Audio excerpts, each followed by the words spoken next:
Good day, dear friends. My name is Evgeny Proskrin. I'm the founder of ATF Group.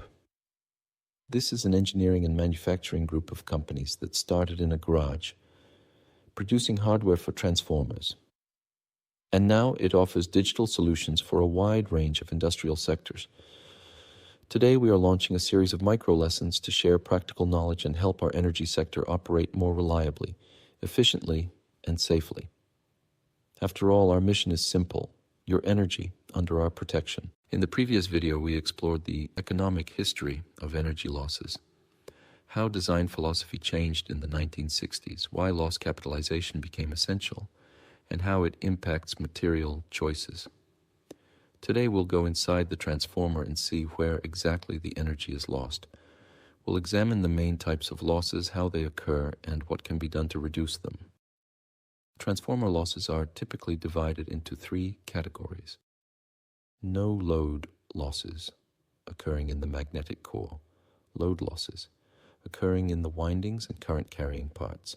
Additional losses, occurring in joints, fixtures, and structural components. These are calculated separately because their physical origins and design implications differ. No-load losses occur when the transformer is energized but not under load. Even if no power is consumed, energy is still being lost. The primary causes include hysteresis losses due to repeated magnetization and demagnetization of steel, eddy currents circulating within the core material. In lightly loaded transformers, no-load losses can account for 40 to 60% of total losses.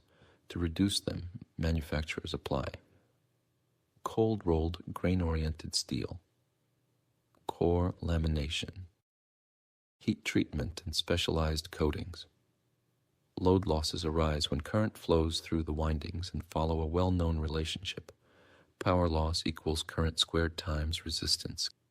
Key contributors include resistive losses in copper or aluminum conductors, eddy current losses inside conductors, which grow with frequency and wire thickness, skin effect, and circulating currents. For example, when current density exceeds 2.2 amperes per square millimeter, losses increase sharply and efficiency drops. To minimize load losses, engineers apply larger conductor cross-sections, transposed conductors, also known as CTC, current density optimization, typically kept between 1.8 and 2.0 amperes per square millimeter. Additional losses are caused by stray magnetic fields inducing eddy currents in metal structures and supports. They are often overlooked in basic calculations but can represent 5 to 10% of total losses. In some studies, adding shielding reduced these losses by 0.4 to 0.6 kilowatts for a 160 megavolt ampere transformer. Mitigation strategies include placing mechanical parts outside the stray flux zone, using magnetic shields and bypass shunts, switching to non-magnetic or non-metallic fasteners. Operating conditions matter. As temperature rises, all loss components increase, especially load losses.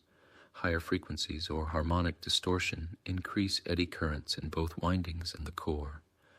Even a temperature rise from 21 to 50 degrees Celsius can increase no-load losses by over 3% and load losses by more than 5%. Let's use a plumbing analogy. No-load losses are like a dripping faucet. You pay even when not using water. Load losses are like friction in the pipes when the tap is open. Additional losses are like leaks at the joints or bends. Example from the field. A transformer had the following profile: no load losses, 3.8 kilowatts, load losses, 6.5 kilowatts, additional losses, 0.7 kilowatts, after design improvements including transposed conductors, thin steel laminations, magnetic shielding. Total losses were reduced by 18%, while design cost increased by 7%. Over a 25-year period, this yielded a 14% reduction in the total cost of energy losses.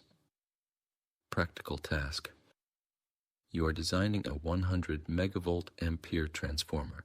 No load losses equals 5 kilowatts. Load losses equals 12 kilowatts. You increase conductor size and reduce load losses to 9 kilowatts, but mass and dimensions grow by 15%. Transport costs are $15 per 100 kilograms, and mass increases by 1.2 tons. Questions. By what percentage were total losses reduced? What is the energy cost savings over 25 years? Is the increased mass and transport cost justified? Under what capitalization rates would this design become uneconomical? Today we've learned what types of losses exist inside a transformer and how they differ, how operating conditions like temperature, frequency, and waveform affect losses, what material and design choices can help reduce energy waste. In the next video, we'll take a closer look at the materials used in transformer cores, their properties, how they influence eddy current losses, and the principles behind magnetic circuit design. Want to explore the topic in more depth? Visit our website. The link is in the description. Interested in real-world solutions and industry challenges on this topic? Contact us. Our details are on the screen. Want to become a part of the global energy flow? Reach out to us. You'll find our contacts on the screen.